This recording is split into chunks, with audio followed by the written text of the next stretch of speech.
ہمارے ان میں سے کس طرح نکلے. میں یہ سمجھتا ہوں کہ بیسکلی کہ جو ایک چیز جو اس حکومت نے جو کی ہے وہ ڈیفینیٹلی کہ کیونکہ ہماری کبھی بھی نیشن بلڈنگ نہیں ہوئی. ہمارے بچوں کو کوئی تعلیم تو دی گئی ہے لیکن تربیت نہیں کو دی گئی, اور میں نہیں سمجھتا کہ ان کو کوئی کسی قسم کا ادب جو ہے وہ بھی سکھایا گیا. اسی لیے ہم اس چیز کا شکار ہیں.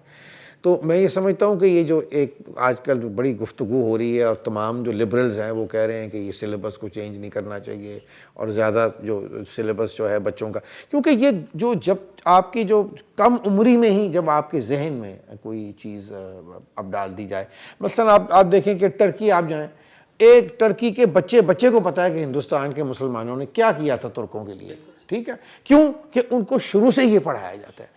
تو اس طرح ہمیں دیکھنا چاہیے کہ جس طرح ترکی میں, ایران میں اپنی وہ ینگ جنریشن کی تربیت کر رہے ہیں, ہمیں بھی اپنے جو بچے ہیں ان کو صحیح, کیونکہ اب پنجاب میں کچھ پڑھایا جا رہا ہے, سندھ میں کوئی اور سلیبس ہے, فرنٹیئر میں کوئی اور سلیبس ہے, بلوچستان. تو اس طرح تو ہماری جو نیشنل کوہیشن جو ہے کہ جو ہم آپس میں جو صوبوں کی جو ایک ہونی چاہیے, ایک نزدیکی ہونی چاہیے, وہ بالکل جو ہے وہ نہیں رہے گی, اور بلکہ میں سمجھتا ہوں کہ اس میں نقصان بھی ہوا ہے. تو اس کے بارے میں پروفیسر صاحب آپ کیا؟ میں آپ سے بالکل اتفاق کرتا ہوں. اگر یہ حکومت ایسا سوچتی ہے, کیونکہ ہمیں یہ اب سوچ کیوں, مطلب میں جب میٹرک میں تھا تو ہمیں اس وقت علامہ صاحب کے جو شکوہ جواب شکوہ ہر بچے کو یاد تھا, ایک اشعار یاد تھے. اب ہمارے بعد والے لوگوں کو بھی کچھ اشعار یاد رہے ہوں گے, مگر ہم نے اپنا جو سلیبس تھا اتنا بدلا ہے. ہر حکومت نے اپنی نیڈز کو دیکھے ہوئے اسے کوئی پرماننٹ بنیادوں پر نہیں ہم نے دیکھا, نہ نیشنل سوچ کو بیدار ہونے دیا گیا اور نہ ہوا, جس کے ذریعہ ہم کیا سوچ ڈیولپ کرتے رہے جی, بیسک ڈیموکریسیز کی طرف چلے جائیں, صوبوں کی طرف چل جائیں. اسی لیے دیکھیے کہ مشرقی پاکستان کا ثانیہ ہوا. اب پھر اگر ہم صوبائی خود مختاری بہت اچھی چیز ہے, اس سے بھی مزید ڈیسینٹرلائز کرنے کی ضرورت ہے, لیکن یہ جو ایجوکیشن جو ہے نا جی, وہ میں سمجھتا ہوں کہ سینٹر کے پاس رہنی چاہیے. HEC کے ذریعے آپ کو ایک ایسا کریکلم ڈیولپ ہو جس میں لوگوں کی نیشنلزم بیدار ہو. بالکل ایگزیکٹلی. چلیں جی, اب چلتے ہیں ہم اپنے اگلے قومی نغمے کی طرف آتے ہیں. اس کو ابھی حنا نصر اللہ صاحبہ نے اس کو گایا ہے, اور ایسا ضرور ہوگا ہر ذرہ اس وطن کا, اب کوہ طور ہوگا, ایسا ضرور ہوگا. ہر ایک راہ ستارہ فشاں ہے میرے لیے, میرے وطن کی زمین